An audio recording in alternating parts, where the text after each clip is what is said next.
He's paying. And finally, before we have an interlude, I'd like to call up... Sorry? What interlude? No, there's no interlude from your perspective.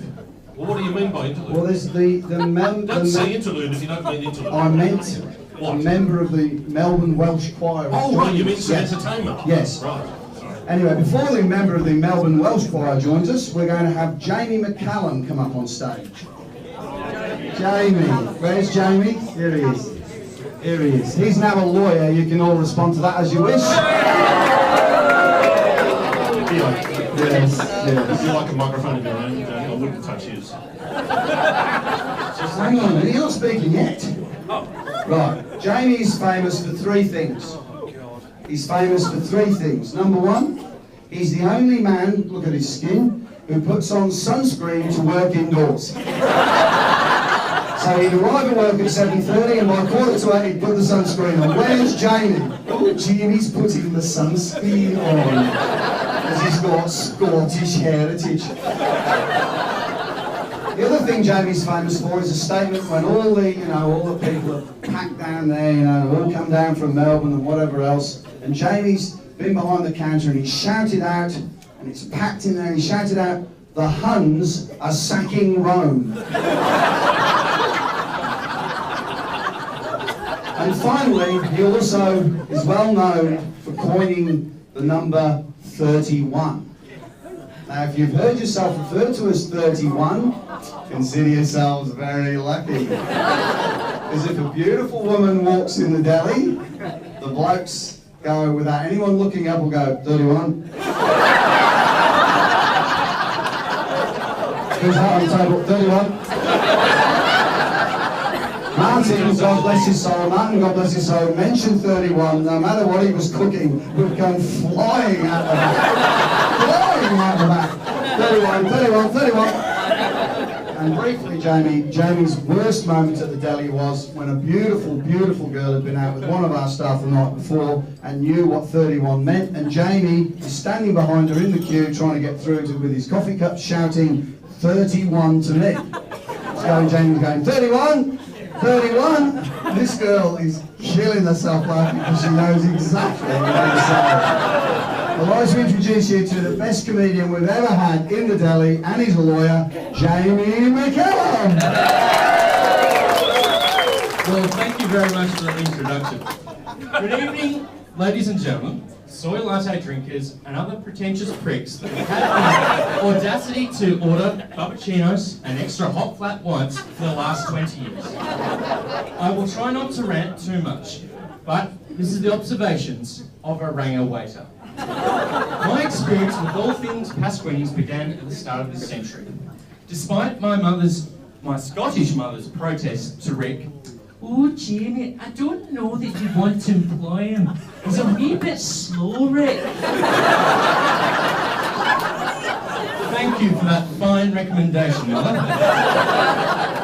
But after that initial hiccup, I was exposed to a wide range of abuse, chemicals, and dodgy work practices. But I must say that despite the Rick Rogerson schooling of razzing me up, I did learn a few things. Lesson number 1, thrift.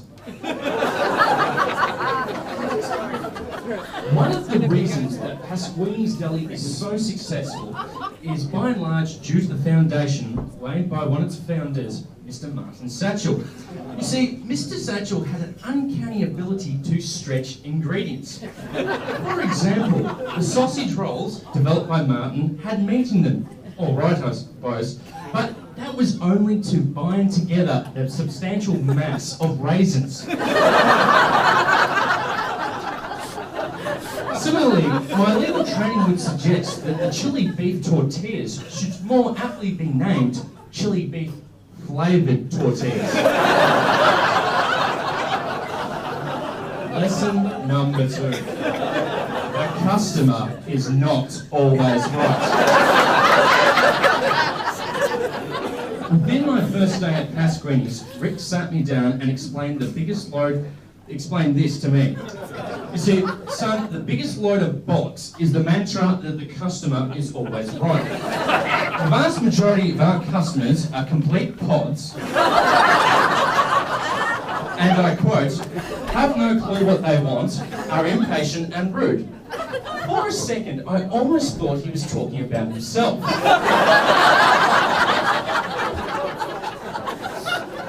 Lesson number 3. Occupational safety is optional. You see, unfortunately, not everyone is blessed to be able to tan in the sun like our cafe's founder, Colonel Gaddafi.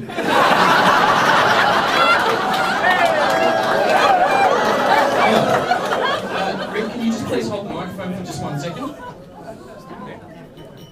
What the hell are you doing now? Oh, 1 sec, yeah.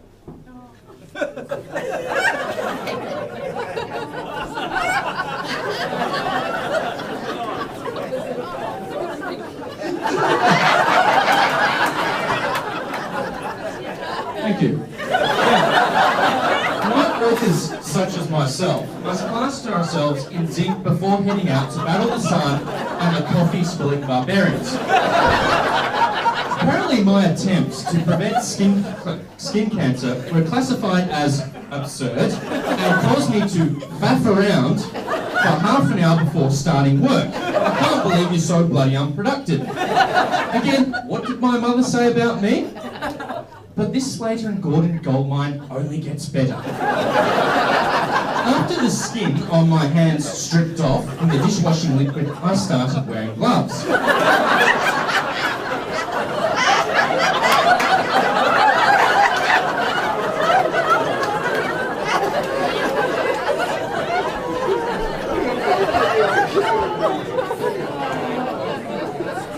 You should be used to this, Rick.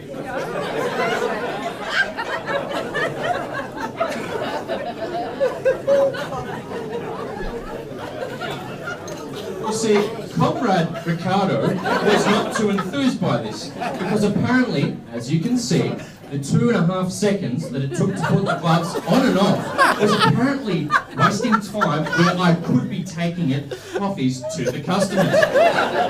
Although I did have an ally.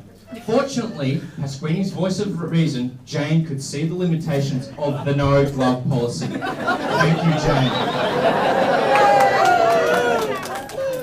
Rule number 4, cloning.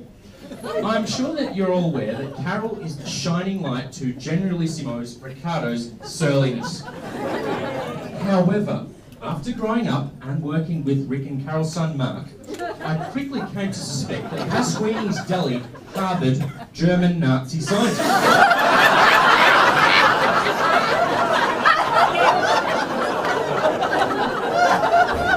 After a quick investigation on the early version of Wikipedia, I discovered that Mark Rogerson is actually Das Oberbarista. An exact replica of his old man. For this, it gets better. See, Rick's canny enough to observe that, and I quote, he would say quite regularly, he's just like a young version of me. It's frightening.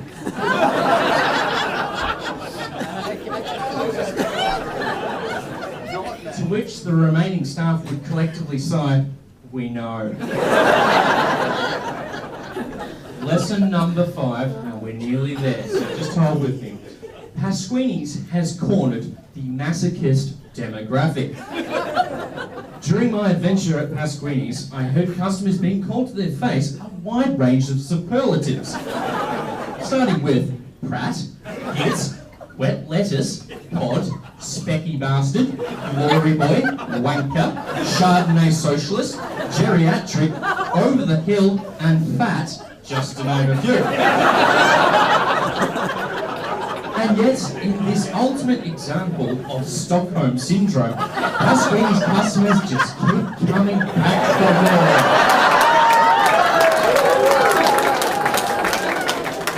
more. Final lesson, ladies and gentlemen. And again, I make a mention out to those soy latte drinkers and other pretentious pricks that have had the audacity to order those bubbacinos and extra hot flat white.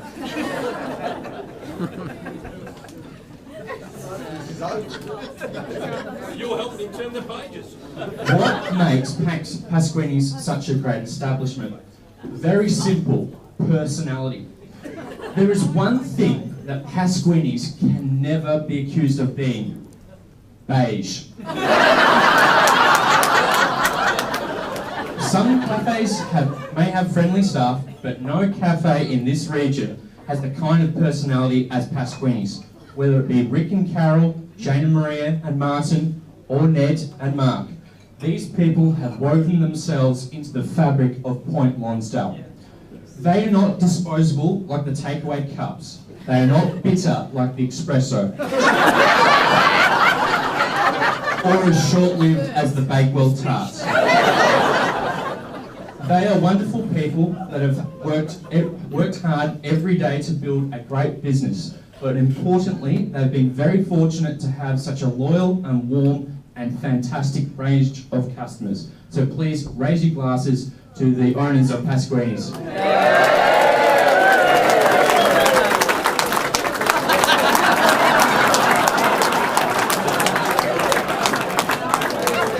There you go, man. Take that.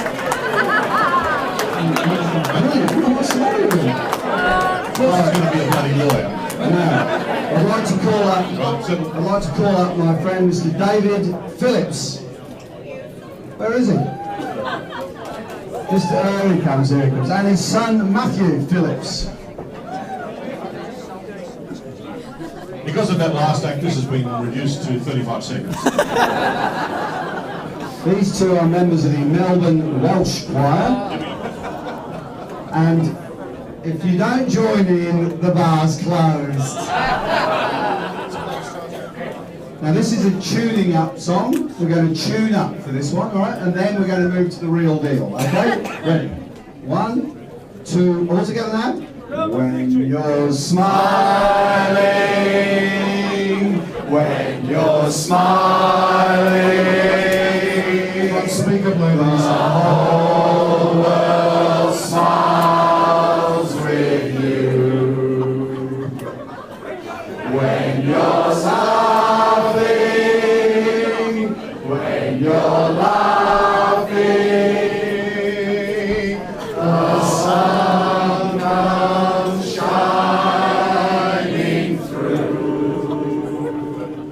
But when you're crying, we'll bring out the rain, so stop your crying. Be happy again, and when you're smiling, when you're smiling, the whole world smiles with you.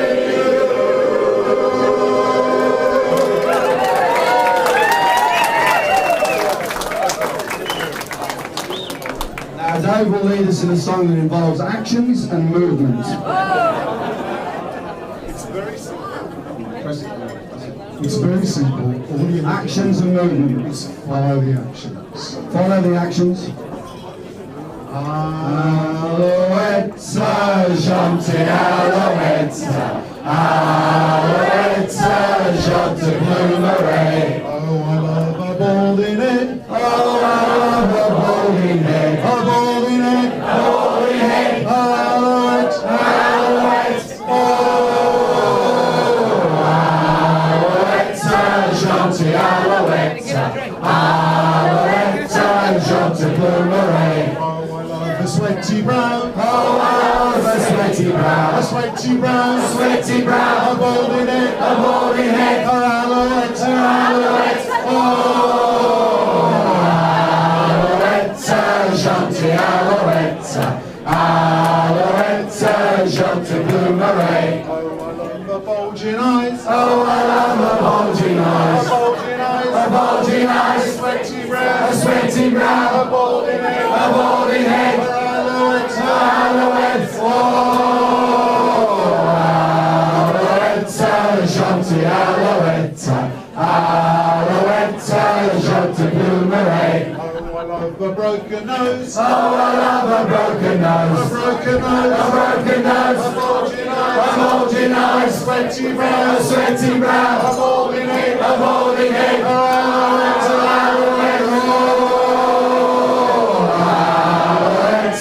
Jumpy Alouette, Alouette, jumpy boomerang. Oh, I love the blubbery lips. Oh, I love the blubbery lips. The blubbery lips. The blubbery lips. A broken nose. A broken nose. A bulging eye. A bulging eyes. A sweaty brow. A sweaty brow. A balding head. A balding head. Alouette,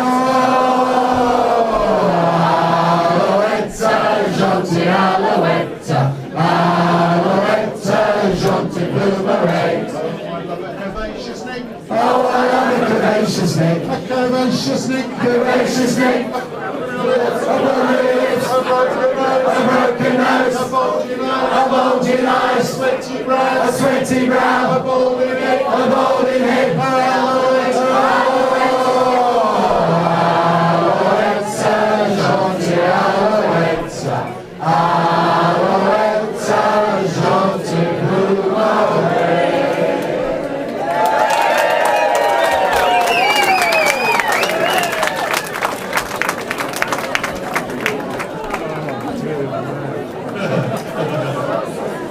Oh, dear, my dear.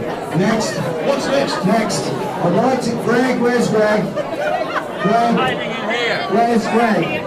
Greg, I'd like to see what you all think. I'd like to introduce you to George Clooney. Yeah, give us one, mate. Nothing quality. I think we're in for serious business here, and Bit of sewage, won't be long. Sewage drinking can I begin don't soon. find this place funny at all. Easy. Probably 280 people here. Imagine the money you dipped into this joint over the last 10 or 20 years. I ran into this bloke. I come back from skiing one day, about in the late 80s, whatever. I called into Mansfield. I came across this restaurant. They're going to have a coffee. It was the worst coffee I've ever had in my life. 15 years later, I come here and